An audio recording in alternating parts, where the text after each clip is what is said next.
এবার করুণা করো বৈষ্ণব গোসাই এবার Okay, what's your name, Prabhu? Gokula Das And where are you from? from Germany. And how did you become a devotee in 10 minutes? I became a devotee in 10 minutes. It took a lot more than 10 minutes, though. But, it took a lot more than 10 minutes. Actually, Gurudev's been in my life, directing me towards him early on, because now I'm supposed to take it. Yeah. Change your mind. Go on, so when did you meet Gurudev? Well, the thing is, if you want to know how I met... No, come on, let's start all over. You don't get to start over. Nobody else got a second take. So when did you first meet the devotees? When did you become artist? I met the devotees... I met the devotee in 2002. 2002. 2002. The devotee. The devotee that introduced me to the philosophy and to Gurudev. Your Varma Prakash Guru. My Vadma Padasha Guru, yes. And who's that? Rati Kante from Switzerland. Okay, cool. So what happened? I met him on a rave. Okay, you're on a rave. Okay. I was really into trance, and somehow I ended up on a big, huge rave in Berlin. And that devotee happened to do catering from time to time on those events. So he came there early in the morning, like 6 or 7 o'clock in the morning. He had he knew the organizer, and he was just sitting in the chill out area. And I was there with my girlfriend, and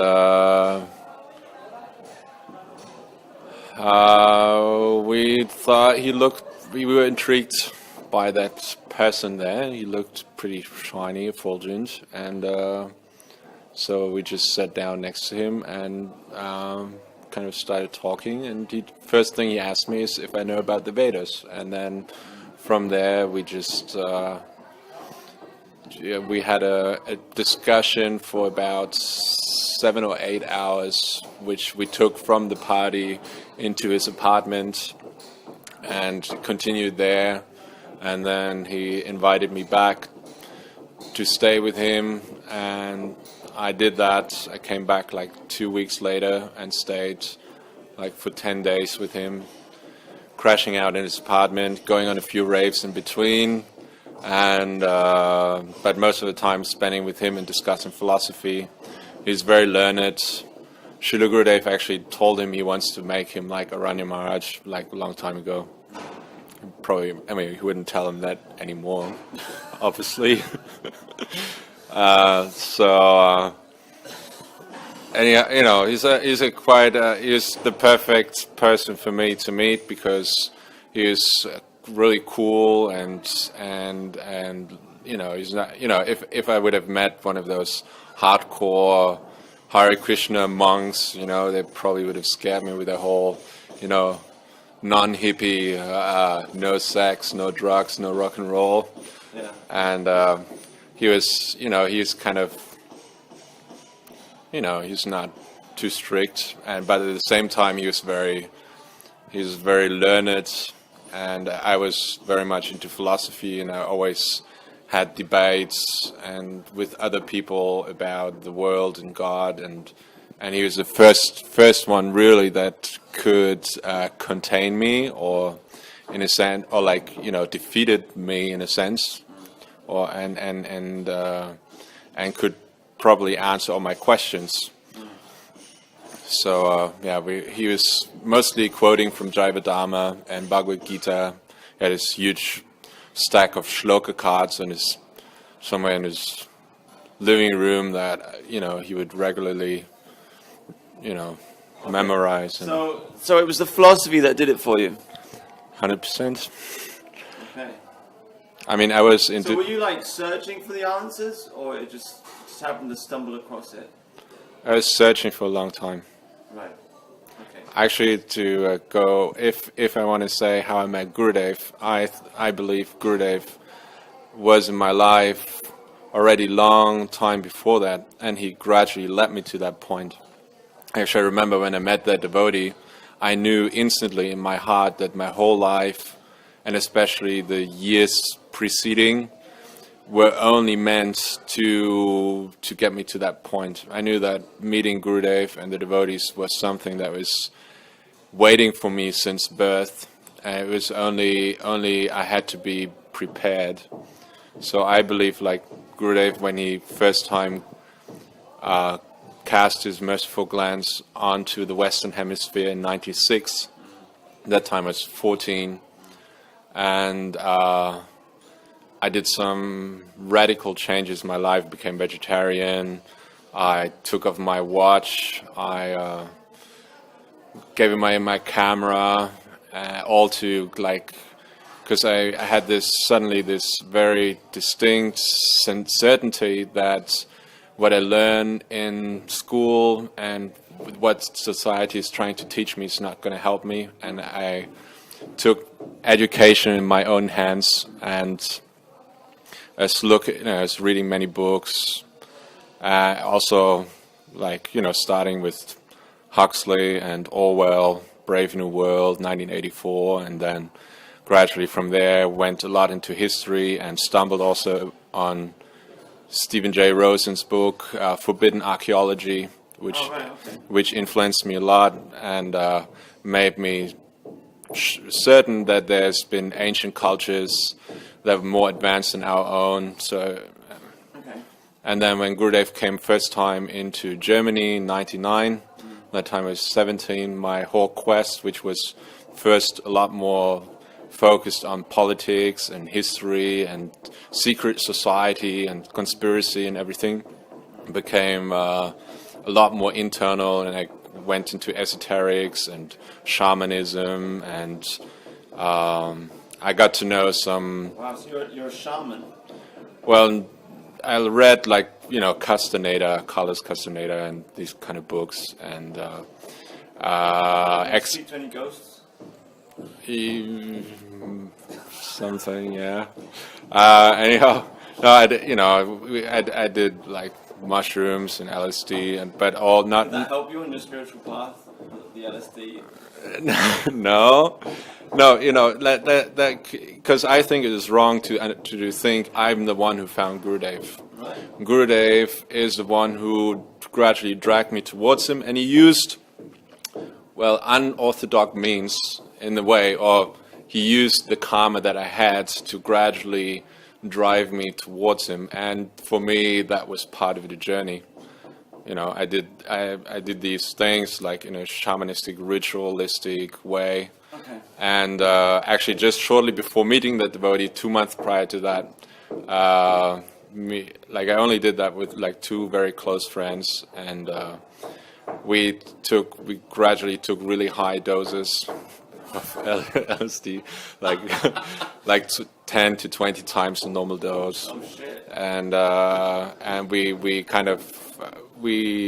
the whole purpose was to somehow connect with Paramatma, which I know now. That time I had different terms for it, yeah. And I was always like pondering about what is this world. So did you see Paramatma? No, but I understood that there's God just by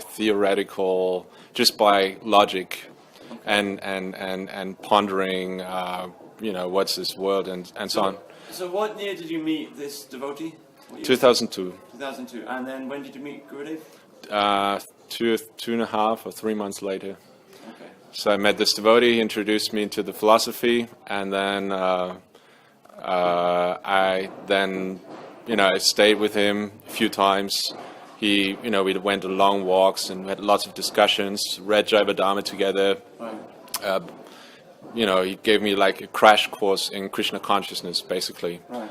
And then in the summer, that was like springtime. Right. And then in the summer, he called me up and said, "There's a great soul coming, and if I would like to meet, a Mahatma. Yeah. And I said sure, and he took me along in his motorhome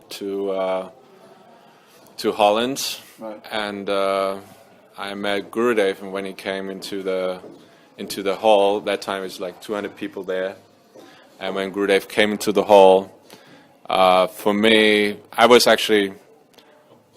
looking for a shaman guru just before that, and I wanted to go to South America, but I did it the other way than Columbus, because he wanted to go to India and ended up in America. I wanted to go to America and ended up in India. So because I was looking for a shaman guru, so Gurudev, he appeared to me like the perfect mystic yogi, and